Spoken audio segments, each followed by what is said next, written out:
Pagpapahalaga sa kasaysayan at pagbabagong nagaganap sa kinabibilangang komunidad. Familiar ba kayo sa larawang ito? Tama! Ito ay isang makasaysayang lugar sa ating komunidad. Ipinapakita nito kung paano mamuhay ang mga tao noon. Pero alam nyo ba, habang lumilipas ang panahon, maraming pagbabago ang nangyayari sa ating komunidad. Noon, simple lamang ang mga bahay, sasakyan at pamumuhay ng mga tao. Ngayon naman, mas moderno at mas maunlad na ang ating paligid. Kaya tara, sabay-sabay nating tuklasin ang kwento tungkol sa pagpapahalaga sa kasaysayan at pagbabagong nagaganap sa kinabibilangang komunidad. Ano ang kasaysayan ng komunidad? Ang kasaysayan ng komunidad ay tumutukoy sa mga mahahalagang pangyayari noong nakaraan na naglalarawan kung paano nagsimula, umunlad at nagbago ang isang lugar. Ipinapakita nito ang mga tao, lugar at pangyayaring humubog sa ating komunidad. Ang pagpapahalaga sa kasaysayan ay ang paggalang, pangangalaga at pagmamalaki sa pinagmulan ng ating komunidad. Narito kung paano ito may papakita. Una, pagpapanatili ng mga makasaysayang lugar.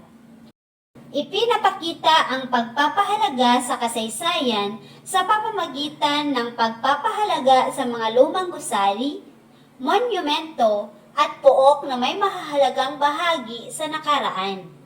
Hindi ito sinisira at inaalagaan upang makita pa ng susunod na henerasyon.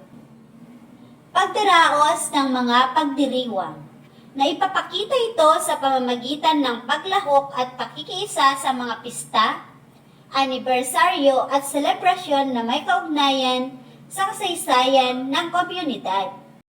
Sa ganitong paraan, naaalala at napapahalagahan ang mahahalagang pangyayari. Pagtuturo ng kasaysayan sa paaralan.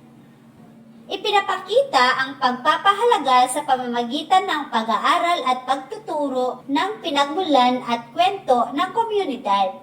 Natututo ang mga mag-aaral na mahalin at pahalagahan ang kanilang lugar. Pagbuo ng museo at aklatan. Naipapakita ito sa pamamagitan ng pag-iingat ng mga larawan, dokumento at bagay na may kaugnayan sa kasaysayan. Nagiging lugar ito ng pagkatuto tungkol sa nakaraan. Pagpapahalaga sa kwento at alamat.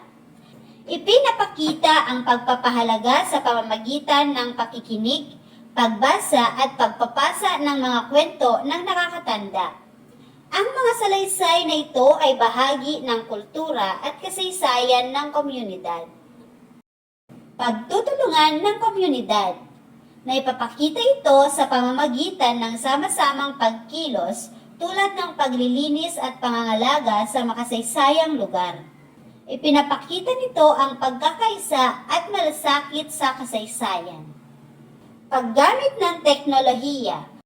Ipinapakita ang pagpapahalaga sa pamamagitan ng pagbabahagi ng impormasyon tungkol sa kasaysayan sa social media, blogs o online platforms. Nakatutulong ito upang mas maraming tao ang makaalam at makaalala ng kasaysayan ng komunidad. Mga mahahalagang tao sa kasaysayan ng komunidad.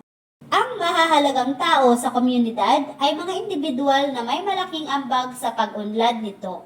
Sa pamamagitan ng kanilang trabaho, pamumuno at gawa, nakatutulong sila sa pagpapabuti ng pamumuhay, kultura, at kabuhayan ng mga tao sa komunidad. Narito ang mahalagang tao sa komunidad.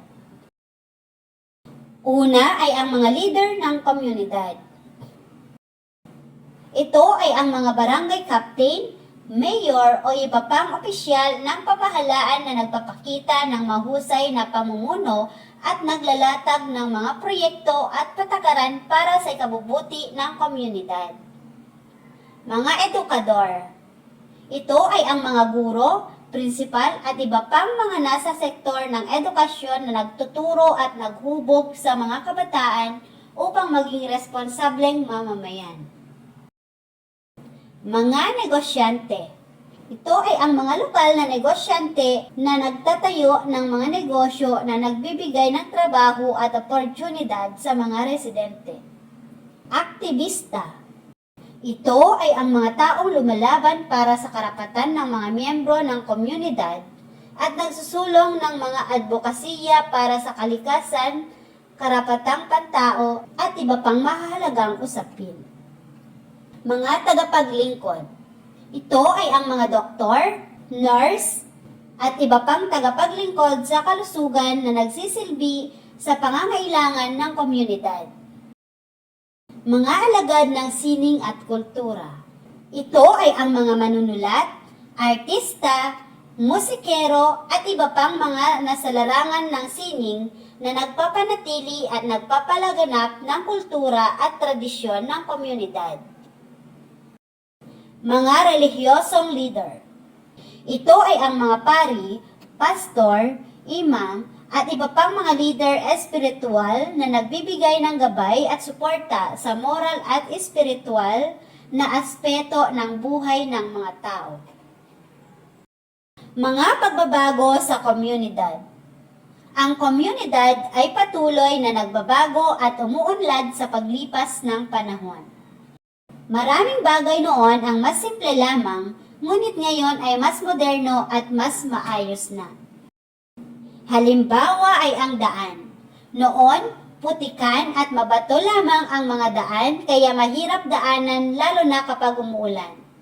Ngayon, karamihan sa mga kalsada ay sementado na kaya mas madali at mas mabilis ang paglalakbay. Gusali. Noon, maliit at simple lamang ang mga paaralan at gusali sa komunidad. Ngayon, mas malalaki, matitibay at mas moderno na ang mga ito upang mas maraming tao ang mapagsilbihan. Transportasyon. Noon, kariton, bisikleta o paglalakad lamang ang karaniwang paraan ng pagpunta sa ibang lugar. Ngayon, mayroon ng jeep, tricycle, motorsiklo at iba pang sasakyan na nagpapabilis sa paglalakbay. Teknolohiya. Noon, sulat kamay at liham lamang ang gamit sa pakikipag-usap at pag-aaral.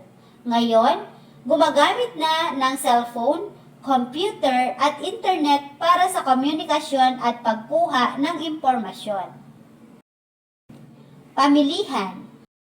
Noon, maliit na tindahan lamang ang pinagbibilhan ng mga tao ng kanilang pangangailangan. Ngayon, mayroon ng malaking palengke, supermarket, at mall na mas maraming paninda at mas kompleto ang kagamitan. Paano na ipapakita ang pagpapahalaga sa komunidad? May papakita ito sa pamamagitan ng pagmamalaki sa sariling kultura at kasaysayan, paggalang sa mga makasaysayang lugar, pakikilahok sa mga gawain ng komunidad, pagiging mabuting mamamayan, at pag-iingat sa kalikasan at mga pamanang lugar. Lagi nating tandaan, mahalagang maunawaan na ang kasaysayan ng komunidad ay nagsasabi kung paano nagsimula, umunlad at nagbago ang isang lugar sa paglipas ng panahon. Ipinapakita nito ang mahahalagang pangyayari at mga taong naging bahagi ng paghubog ng komunidad. Ang pagpapahalaga sa komunidad ay naipapakita sa pamamagitan ng pagmamalaki, paggalang, pakikilahok, pagiging mabuting mamamayan, at pangangalaga sa kalikasan at pamanang lugar. Ang kasaysayan at pagbabago ng komunidad ay dapat pahalagahan dahil ito ay bahagi ng ating pagkakakilanlan at kinabukasan. Ngayon, subukan naman natin gawin ang sumusunod na gawain.